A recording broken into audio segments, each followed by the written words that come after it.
Ito ang Dominican Hill and Retreat House na unang pinatayo bilang bahay bakasyonan ng mga Dominikano sa Dominican Hill sa Baguio noong 1913 hanggang 1915. Ginawa itong paaralan at pinangalang Colegio del Santísimo Rosario mula 1915 hanggang 1918.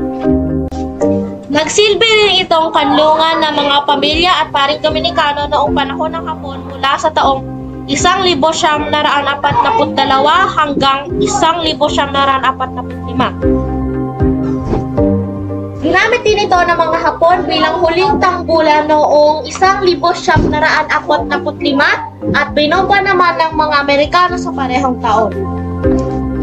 Ginawa itong Diplomat Hotel mula 1973 hanggang 1987.